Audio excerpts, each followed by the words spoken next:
Welcome to part 3 of our video series of traveling in a Bull TV from Ontario, Canada to Orlando, Florida.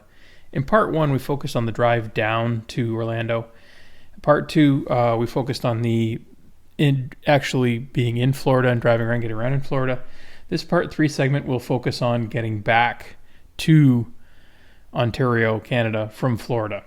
Now, on the way down to Florida, we needed to take a detour route through Georgia towards Savannah, towards the coast, and come back down. But on the way back, we no longer needed to do this because while we were down there, Electrify America opened 3 new stations in Lake City, Florida, Valdosta, Georgia, and Georgetown, Kentucky. This allowed us to take a much more direct route back through along I-75. And allowed us to drive straight up to our first destination, which is in Lake City, Florida. We were able to charge up overnight on level 1 at our Airbnb in Orlando, and that allowed us then to have a full charge to drive all the way up to directly to Lake City, Florida.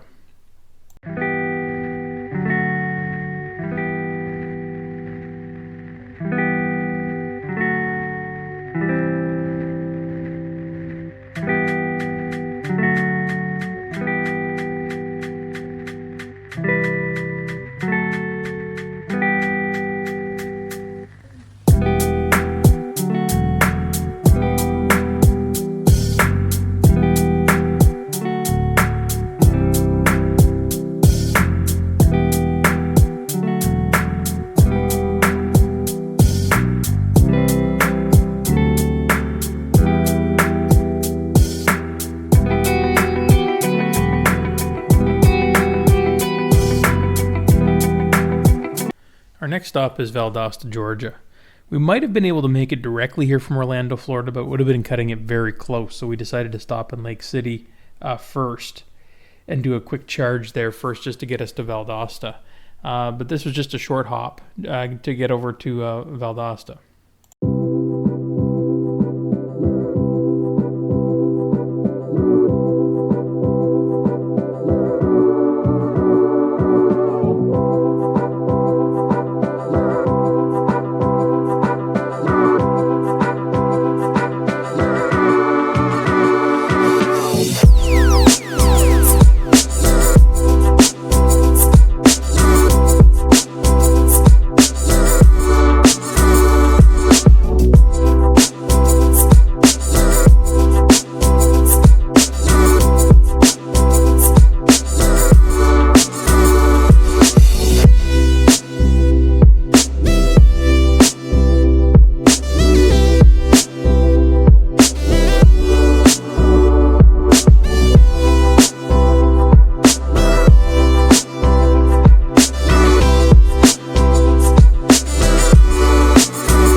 After stopping at 2 brand new Electrify America stations in Lake City and Valdosta, Georgia, we're off to Forsyth, Georgia. It's a 167-mile stretch to another Electrify America station.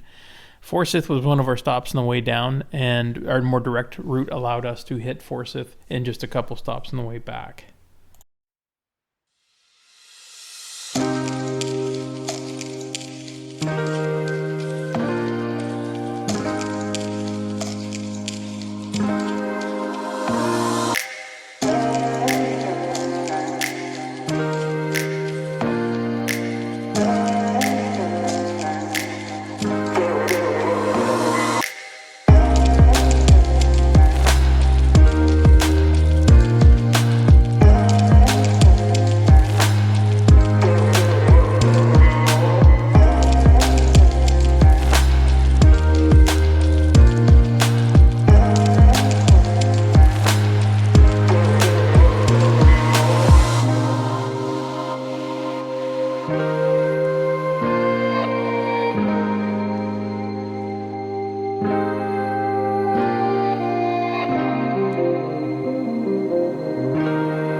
Our next stop is going from Forsyth to Kennesaw, Georgia, on the other side of Atlanta. The biggest delays we actually had on this trip on the way back, believe it or not, was just traffic. Charging stops and everything went very smoothly, but there was a lot of volume of traffic here at the end of March. A lot of snowbirds looked like they were heading back home from their winter vacations at the end of March. So we had a lot of traffic going back, and then we actually ran into a few accidents and even a couple detours that we needed to take. So this is an area where we had a big delay because of that.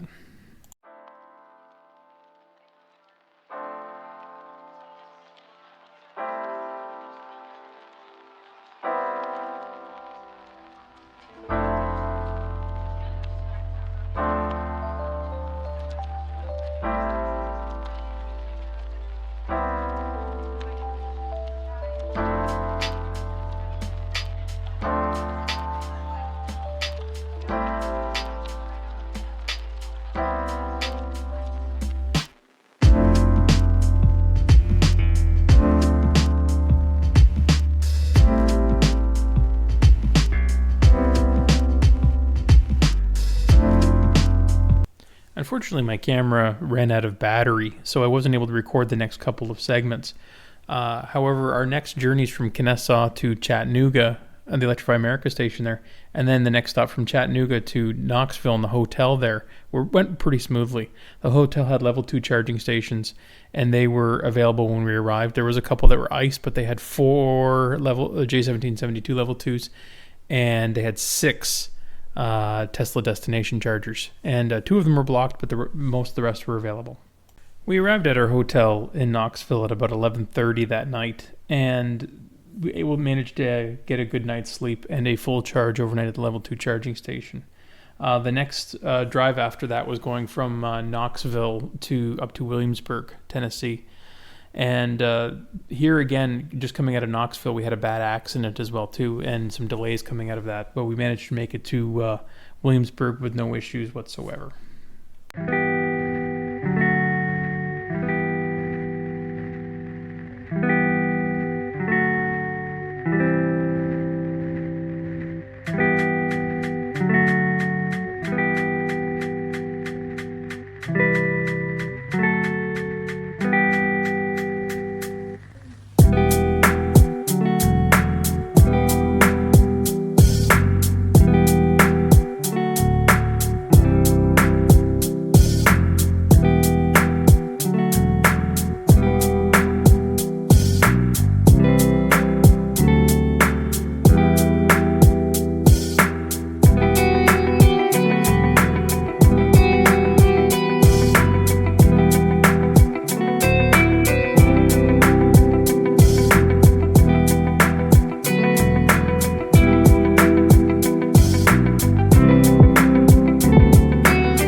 Our next stop is coming up into Georgetown, Kentucky. Now, this was a very welcome new addition to the Electrify America network. On the way down, we needed to drive from Cincinnati all the way to Williamsburg, and we needed a near full charge in order to jump that gap. Here, this allowed us to make a stop partway through and charge and keep within the optimal charging window of the Bolt EV as well too. So it allowed us to get through this much quicker. It's also a great place to stop for lunch in Georgetown.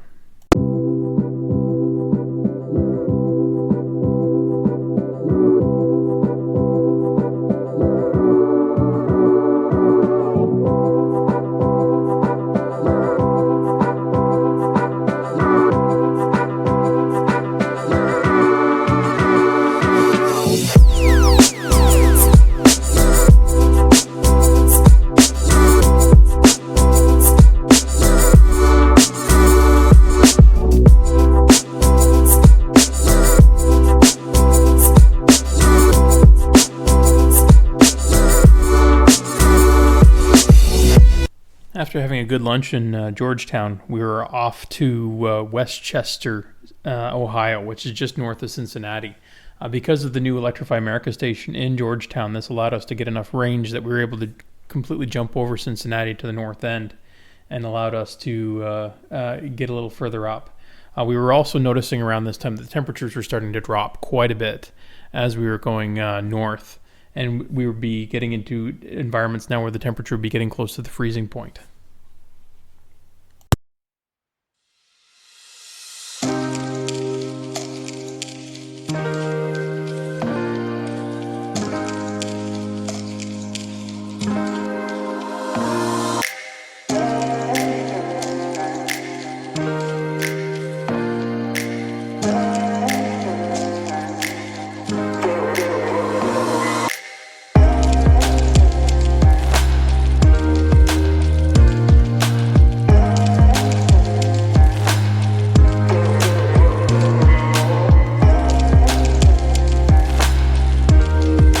After stopping at the EVgo station just north of Cincinnati, we were off to Findlay, Ohio to the Chevy dealership. The gap to make it from just north of Cincinnati all the way to Toledo was a bit large, so we needed to stop at a Chevy dealer, which was about 50 miles shy of Toledo, in order to top up and get enough range in order to make it to Toledo. Temperatures were actually starting to drop quite a bit, and we were now at temperatures close to freezing. We were getting a bit of flurries, and we were definitely seeing the range impact. As a result, we actually cut it a little bit close getting into Findlay. We got pretty low range, but we still managed to make it no problem, top up, and then make it off to Toledo. Unfortunately, I was unable to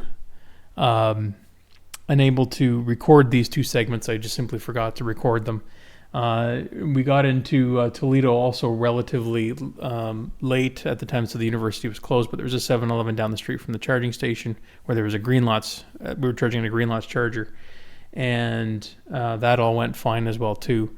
And then we charged up enough in order to make it and drive home. Welcome to Canada. Some final thoughts on the journey. This was a trip that was certainly very doable in a Bolt EV. At the time when we made this trip, there were certainly some gaps that provided some challenges, but nothing that couldn't be overcome. Today, if we had to make this journey again, Electrify America has built out its network very good through this section. So this would be a very easy drive to do today, and it would even be faster to do as well. So this is, electrification's come a long way, and good things are coming for the future.